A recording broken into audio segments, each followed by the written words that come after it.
आजमगढ़ में 219 फर्जी मदरसों के मालिकों पर योगी पुलिस ने एफआईआर दर्ज की है और इन मदरसों पर ने 16 साल पहले फर्जी दस्तावेज के आधार पर पहले मान्यता हासिल की थी और फिर बाद में सरकार से ग्रांट भी लिया। लेकिन योगी सरकार ने मदरसों का काला खेल पकड़ लिया और अब एक एक फर्जी मदरसों का हिसाब किया जा रहा है।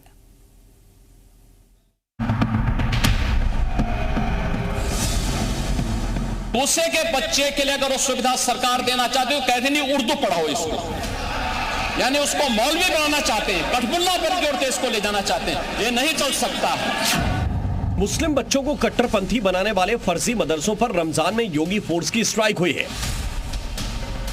आजमगढ़ में 219 फर्जी मदरसों के संचालकों पर एफआईआर के बाद गिरफ्तारी की तलवार लटक रही है। इन मदरसों पर आरोप है कि इन्होंने बिना फिजिकल वेरिफिकेशन के मान्यता हासिल की और फिर सरकार से फंडिंग भी ले ली।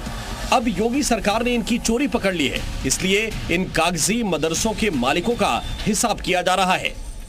करीब 219 मुकदमे लिखे गए अब तक, जिसमें ईओडब्ल्यू के द्वारा एक जांच की गई थी, जिसमें मदरसों के नाम पर सरकारी धन का गबन का आरोप मिला था। कूट रचित जो दस्तावेज हैं उसके आधार पर ये सरकारी धन की प्राप्त किया गया था, उसके फिर इनके द्वारा गबन किया गया। तो इस तरीके से टोटल अभी तक जनपद में ईओडब्ल्यू की जो तहरीर है, ईओडब्ल्यू के द्वारा जो जांच की गई उसके आधार पर भिन्न भिन्न थानों में करीब 219 मुकदमे लिखे गए हैं। योगी फोर्स ने आजमगढ़ में 219 मदरसों के संचालक पर मुकदमा दर्ज कर आगे की कार्रवाई शुरू की है।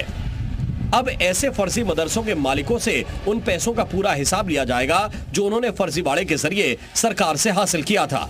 219 में से 39 मदरसे ऐसे हैं जिन्होंने आधुनिकीकरण के नाम पर 62,84,000 रुपए सरकार से लिए थे और अगले 2 साल में सरकारी पैसों के गबन की राशि बढ़कर 2.5 करोड़ तक पहुंच गई।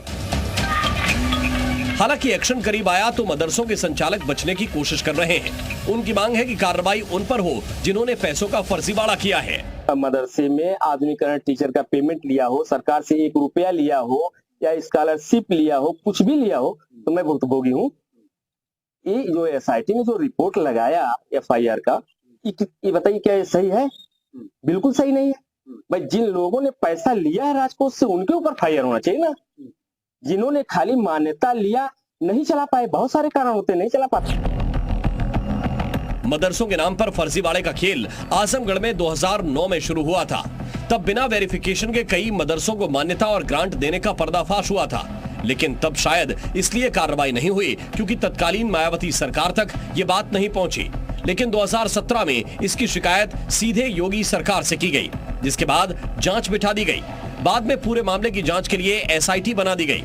एसआईटी की जांच रिपोर्ट में 219 मदरसे ऐसे पाए गए जो या तो तय मानक के अनुरूप नहीं थे या फिर इनका कोई पता ठिकाना ही नहीं था।